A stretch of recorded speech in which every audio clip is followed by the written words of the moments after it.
Hey, it's Michelle at Counseling Recovery. I want to wish you all a happy new year. And today I want to talk about acceptance because that is one of the principles from 12-step programs that is really, really powerful. And it also makes the difference between someone who can enjoy their life or someone that really fights against what's happening in their life. So acceptance, there's two parts to it. There's accepting life on life's terms, which was super challenging last year. And then the other part is accepting yourself as you are, mistakes and all. But I'm going to talk for the sake of this discussion on the first one. So accepting things as they are was really, for me, a huge gift when the quarantine hit. Because my first thought after being afraid was, okay, I'm going to do this one day at a time. And I'm just going to accept that this is what's happening, even though it was really scary. And it was scary for a lot of us because we had never lived through a pandemic before. But part of why acceptance is so key is that instead of resisting what's happening to us, we learn how to sit with it and embrace it. Now, that doesn't mean that when difficult things happen, we don't immediately resist it. I do. I think most of us do. That's normal. But eventually, if we want to come out of that suffering, we learn to embrace it. And accepting something doesn't necessarily mean you condone it or you like it. It just means that you recognize that you cannot change it. And it's something that you're willing to relax into versus fight against. Because when we fight against something, that's where the stress is and that's where the pain is. This can be if a relationship isn't going well, if you lose your job, if someone dies. There's a lot of things in life that happen that we don't like. But if we're constantly resisting those experiences, we end up creating more of our own pain. Versus when we start to initially, we may cry, we may be upset, we may fight against something because, of course, that's normal to have a reaction to whatever's happening, especially if it's not what we want. But if we can get to the place of accepting it, that's where the healing is. Because that's how I got through the quarantine and continue to. Because I still live in one day at a time because I know that I don't know when the quarantine is ending. I'm still at home most of the time, unless I absolutely have to go out. And the only way I can do that is by accepting what is. This is life on life's terms today. I don't know if it's going to be next week, next month, next year. I have no idea.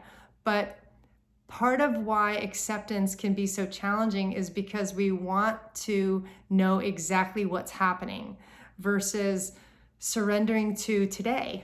And if we stay in today, it's a lot harder to be afraid. I know for me, when I'm in the moment and I look at, okay, can I deal with this situation today? The answer is almost always yes. But if I look at next month, next year, then it gets overwhelming. But that's the key to acceptance, is it brings you back into today, and it brings you into what can you tolerate today? What can you relax into today? Because I guarantee you, no matter what situation you're dealing with, if you're fighting against it, you're creating more of your own pain. And believe me, I've done this a long time. I'm not perfect at it, so I get it. I have fought things too. But eventually, after you do this several hundred times, you realize that it's a lot easier when you just surrender into it and relax and say, you know what, for today, this is what's happening, whether I like it or not. And then what we do is we find a way to take care of ourselves around it. And we find a way to get support. And we find a way to live through these things.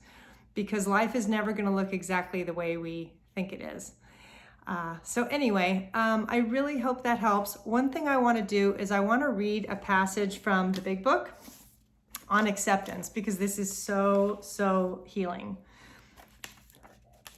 Acceptance is the answer to all my problems today. When I am disturbed, it is because I find some person, place, thing, or situation, some fact of my life unacceptable to me. And I can find no serenity until I accept that person, place, thing, or situation as being exactly the way it is supposed to be at this moment. Nothing, absolutely nothing happens in God's world by mistake. And then it goes on to say, until I could accept my alcoholism, I could not stay sober. And you can fill in the blank with whatever problem you have. Until I accept life completely on life's terms, I cannot be happy. I need to concentrate not so much on what needs to be changed in the world as on what needs to be changed in me and my attitudes. I love that. That can be just one of the many gems that 12-step programs give us. So if you are looking for more support, absolutely look at Al-Anon, AA, OA. There's lots of 12-step programs on Zoom right now that offer meetings pretty much around the clock. All you have to do is search 12-step programs or message me and I can help you find them. So I hope you found this helpful. I'm going to leave the link to my resource library. I also have journal prompts for self-care, boundaries, and codependency that have been really popular lately. So I'll make sure to leave the link in the chat of this post too. So Happy New Year, you guys, and practice that acceptance. I guarantee you it's going to make a huge difference. Okay, bye.